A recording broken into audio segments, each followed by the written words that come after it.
شادی کے بعد سسرال میں بہو کا پہلا دن جو کچن میں گزرتا ہے بہت گھبراہٹ طاری کرنے والا ہوتا ہے۔ میکے میں سینکڑوں بار کیے گئے کام اس نئی جگہ پر کرنا بہت مشکل مرحلہ لگ رہا ہوتا ہے۔ یہی مشکل آج انوشی کو درپیش تھی۔ اس کی شادی کو آج 12 دن ہونے کو آئے تھے۔ ان 10-12 دنوں میں سسرال والوں نے اس کے چاؤ چونچلے اٹھائے تھے، لیکن اب شاید ان کی حد ہو چکی تھی۔ 12ویں صبح جب سب ناشتے کے لیے دسترخوان پر بیٹھ گئے اور انوشا نے اپنی ساس کے ہاتھ کا بنا ناشتہ کھایا تو ساس نے لہجے میں نکاہت طاری کرتے ہوئے انوشا کو مخاطب کیا تھا، بس بہو، اب میری ہمت تو جواب دے گئی ہے۔ طبیعت خرابی کے باوجود آج تو میں تمہارا خیال کرتے ہوئے کچن میں چولہے کے آگے جا کر کھڑی ہو گئی کہ ابھی سے نئی دلہن کو کیا کام پر لگاؤں۔ لیکن بھائی، اب تم جانو اور تمہارا کام۔ جوڑوں کے درد نے تو میرا ایسا پیچھا پکڑ رکھا ہے کہ 5 منٹ کھڑا رہنا محال لگتا ہے۔ کچن تو آج سے تمہارے سپرد۔ ٹھیک ہے امی، میں تو آپ سے خود ہی کہنا چاہ رہی تھی کہ آپ کی طبیعت صحیح نہیں رہتی، آپ آرام کیا کریں، میں سارے کام سنبھال لوں گی۔ انوشی نے پورے خلوص سے انہیں یقین دلایا تھا۔ ہاں، اپنے گھر میں بھی تو سارے کاموں کی ذمہ داری تمہارے اوپر ہی تھی، یہاں تو پھر صفائی کے لیے ماسی آتی ہے، کام ہی کیا ہے ہمارے گھر میں؟ ساس نے تو لاپرواہ سے انداز میں جتایا تھا، مگر انوشی خاموش رہی۔ اتنا تو اس نے 12 دنوں میں اندازہ کر لیا تھا کہ اس گھر میں ہر وقت ہونے والی چک چک کی بڑی وجہ یہ کام ہی ہوتا ہے۔ عماد اس کا شوہر بہن بھائیوں میں سب سے بڑا تھا، اور پھر ایک چھوٹا بھائی اور ایک بہن تھی۔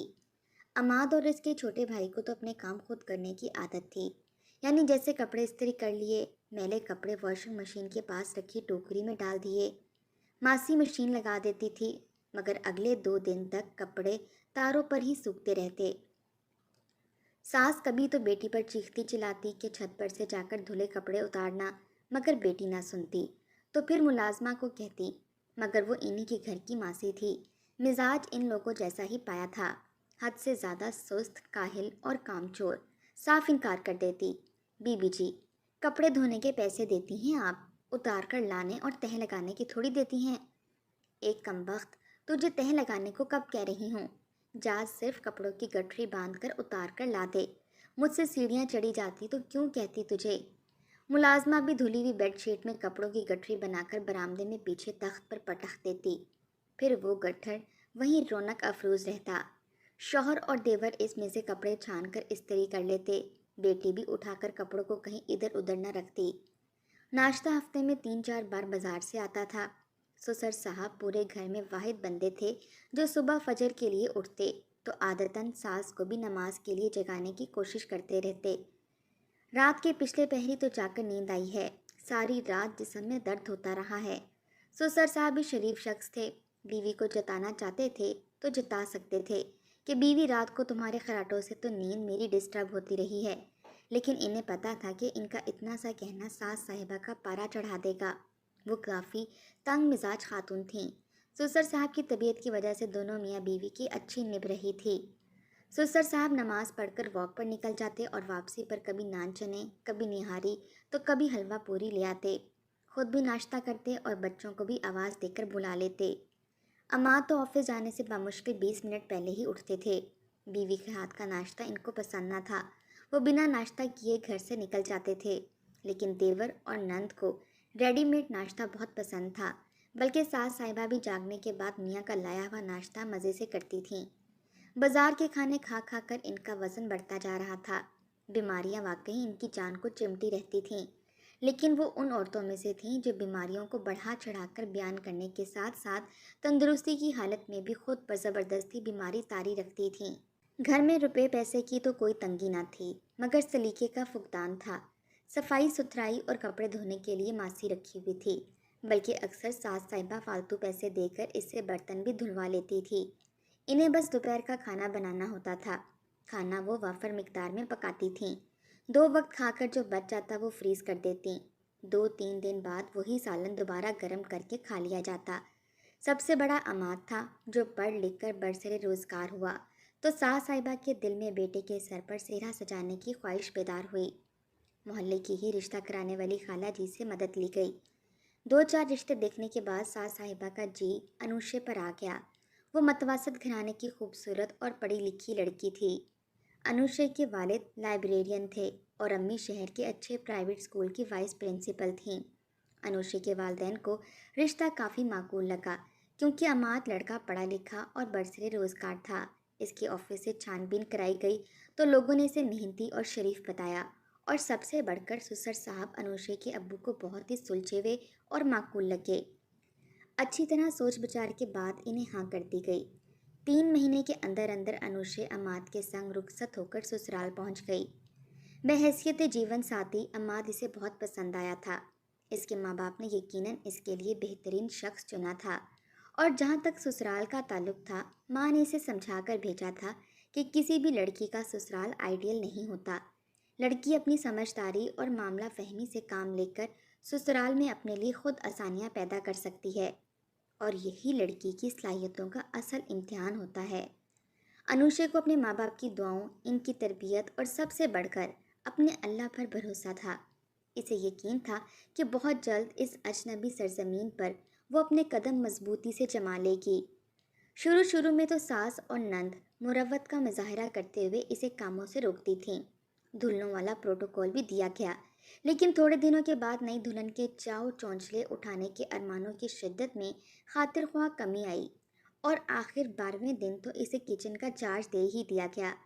انوشے نے تو سانس سکون کا لیا، کیونکہ فارغ بیٹھنے کی اسے عادت بھی نہ تھی، اور جب گھر کے کاموں کے لیے ہنگامہ برپا ہوتا تو اسے خواہ اپنا آپ قصوروار لگنے لگتا۔ اس کی امی بھی ورکنگ وومن تھیں، لیکن ہر کام بہت نظم و ضبط اور سلیقے سے انجام پاتا تھا۔ انوشی نے بہت چھوٹی عمر سے ہی ماں کا ہاتھ بٹانا شروع کر دیا تھا، لیکن یہاں سسرال میں معاملہ مختلف تھا۔ وہ ایک بار کچن میں گھسی تو کسی اور نے جھانکنے کی ضرورت بھی محسوس نہیں کی، حالانکہ وہ کچن میں پہلی بار کام کر رہی تھی۔ بے ترتیب کچن میں اسے چیزوں کے صحیح ٹھکانوں کا علم ہی نہ تھا۔ وہ واقعی پریشان اور نروس ہو رہی تھی، اور شاید اسی گھبراہٹ میں مثالوں کا تناسب کچھ گڑبڑ ہو گیا تھا۔ پہلی بار وہ اتنا اچھا کھانا نہ بنا پائی جتنا وہ چاہ رہی تھی، لیکن بہت برا بھی نہ بنا تھا، گزارے لائق تھا۔ ساس صاحبہ نے کھانا کھاتے ہوئے طنز کر ہی ڈالا، اے بہو، تمہارے گھر میں جب بھی کھانا کھایا یہی بتایا جاتا تھا کہ تم نے بنایا ہے۔ سچ سچ بتا، اماں بناتی تھی یا بازار سے آتا تھا؟ انوشے تو پانی پانی ہو گئی۔ اگلے روز اس نے بہت دل لگا کر کھانا پکایا، اور اس دن کھانا واقعی زبردست بنا تھا، لیکن سب نے چپ چاپ کھانا کھا لیا، کسی نے تعریف کے 2 بول تک نہ بولے۔ جب وہ کھانے کے بعد دسترخوان سمیٹ رہی تھی، تب سسر صاحب نے اسے مخاطب کیا، بیٹا، اب گرم گرم چائے بھی پلا دو، جتنا مزیدار کھانا کھلایا ہے چائے بھی ایسی ہی لاجواب ہونی چاہیے۔ اتنی سی حوصلہ افزائی پر انوشے کا دل کھل اٹھا تھا۔ ابھی بناتی ہوں ابو، اس نے ادب سے جواب دیا۔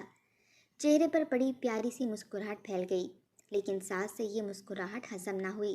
سسر پر جی ہی جی میں غصہ بھی آیا کہ شادی کو 30 برس ہونے کو آئے تھے، کبھی میاں جی نے آج تک کسی کھانے کی تعریف میں ایک لفظ نہ کہا تھا، اور بہو کو تو دوسرے ہی دن سر پر چڑھایا جا رہا تھا۔ انہوں نے اپنے شوہر کے فکرے کا اثر زائل کرنا ضروری سمجھا تھا۔ چاولوں میں معمولی سی کسر رہ گئی تھی بہو، آج تو تمہارا دل رکھنے کو چپ چاپ کھا لیا ہے، مگر آئندہ ذرا خیال رکھنا، دوائیاں کھا کھا کر میرا تو معدہ ویسا ہی بگڑ گیا ہے، کھانے میں ذرا سی بھی اونچ نیچ ہو جائے تو میرے معدے میں درد پڑ جاتا ہے۔ حالانکہ چاولوں میں ذرا سی بھی کمی نہیں تھی، کھلے کھلے چاولوں والا خوش ذائقہ پلاؤ بنایا تھا۔ پھر بھی انوشے نے فرما برداری سے کہہ دیا کہ آئندہ وہ اس بارے میں خیال رکھے گی، اور جب اگلی بار ساس کے کہنے کی وجہ سے چاول ذرا ڈھیلے رکھے تو نند نے خوب مذاق اڑایا کہ کیسے بنا کر رکھ دیے ہیں چاول بھابھی، ہم کوئی بیمار ہیں جو ایسی کھچڑی کھائیں؟ انوشے کا منہ تو سرخ ہو گیا، مگر وہ پھر بھی خاموش رہی، لیکن ہر گزرتے دن کے ساتھ اس کی برداشت جواب دیتی جا رہی تھی۔ وہ جتنا مرضی دل لگا کر کھانا پکاتی، ساس کوئی نہ کوئی نقص نکال ہی لیتی۔ تنگ آ کر اس نے اپنی ماں سے اس بارے میں مشورہ طلب کیا، بیٹا، تم ان سے طریقہ پوچھ کر کھانا بنایا کرو۔ امی پلیز ڈانٹیے گا مت، میں اپنی ساس کی برائی نہیں کر رہی، لیکن انہیں کھانا بالکل نہیں بنانا آتا۔ اب تک ان کے ہاتھ کی بنی جو بھی چیز کھائی ہے انتہائی بے ذائقہ ہوتی ہے، ان کے طریقے سے پکانے لگی میں تو خود کھانا پکانا بھول جاؤں گی۔ ارے بیٹا، میں نے یہ کب کہا کہ تم ان کے طریقے کے مطابق پکایا کرو؟ پر امی، ابھی تو آپ نے مجھ سے کہا کہ ان سے پوچھ کر کھانا بنایا کرو۔